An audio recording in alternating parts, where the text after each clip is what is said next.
ოცნების ყოფილი მაჟორიტარი კორპუსებს აშენებს. მისი ბიზნეს პარტნიორები ოცნებას დიდ ფულს ჩუქნიან. ეს მხოლოდ ერთი ამბავია ბათუმიდან. საერთაშორისო გამჭვირვალობა აქვეყნებს კვლევას იმ დეველოპერებზე, ვინც ივანიშვილის პარტიის გულუხვი დამფინანსებელია. ხვიჩა შარაშიძე აჭარის უმაღლესი საბჭოს ყოფილი დეპუტატია. მისმა ბიზნეს პარტნიორმა ლევან მჟავანაძემ 240,000 ლარი აჩუქა ოცნებას.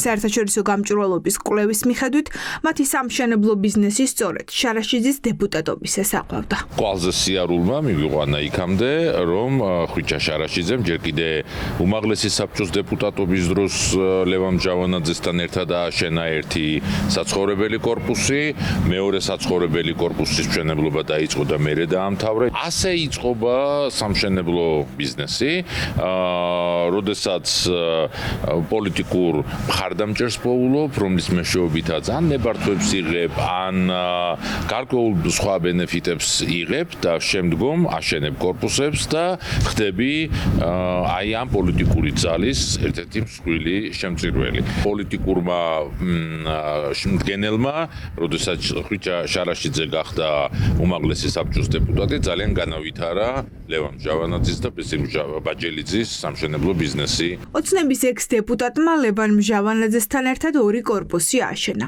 43,000 კვადრატულ მეტრზე მეტი ფართობით. მჟავანაძეს სხვა კომპანიებიც აქვს. მას ბიზნეს პარტნიორებთან ერთად ჯამში 625,000 ლარი აქვს ქართული ოცნებისთვის შეწირული. სამშენებლო სამუშაოების წარმოების და შემოწირულობების გაღების პერიოდი ერთმანეთს ემთხვევა. ახლაც ბათუმის მასშტაბით 5 პროექტს აშენებენ. საერთაშორისო გამჭვირვალობაში ფიქრობენ, რომ ეს პოლიტიკური გავლენების დახმარებით ხდება. ეს არის ეგრეთ წოდებული ბრუნავი კარის მახინჯი პრაქტიკა, როდესაც ბიზნესიდან მოდიან ადამიანები პოლიტიკაში და მერე ისევ ბიზნესში ბრუნდებიან და პრაქტიკულად მათი, ასე ვთქვათ, თანამდებობის პირობა ყოველთვის დაკავშირებული არის პირად გამდიდრებასთან ან მათი ბიზნეს ჯგუფების თვის უკეთესი პირობების შექმნასთან. რაც შეეხება ხვიჩა შარაშიძის ფაქტორს, რა თქმა უნდა, მისი ფაქტორი არის ერთ-ერთი წამყვანი ამ სამეულის ბიზნეს ინტერესების გაფართოებისა და მათი ჭყალებში წარმატების შეფასებისას. შარაშიძეს ვკითხეთ, სამშენებლო ბიზნესის წარმატება მისი გავლენების დამსახურებაა თუ იმის, რომ მისი ბიზნეს პარტნიორები თანხას არიშურებენ ივანიშვილის პარტიისთვის. თქვენმა ბიზნეს პარტნიორებმა ქართულ ოცნებას 600,000 ლარი შესწირეთ. ვინ რაშუაშია, ვინ ზადებს? თქვენი გავლენების წყალობით ახერხებს ნებართვების მიღებას თუ ქართული ოცნების დაფინანსების წყალობით? ეხლა შეხვედრაზე ცოტა მოგვიანებით ამგრიგეთ. თქვენმა ბიზნეს პარტნიორებმა 625,000 ლარი შესწირეს ქართულ ოცნებას ლევან მჟავანაძეზე და ბესიკ ბაჯელიძეზე გესაუბრებით. არ ვიცი, მე არა ვარ საქმის კურსში, არაფერი ინფორმაცია არ მაქვს. ეს კომპანიები მქონდა 2007 წელს 20 წლში.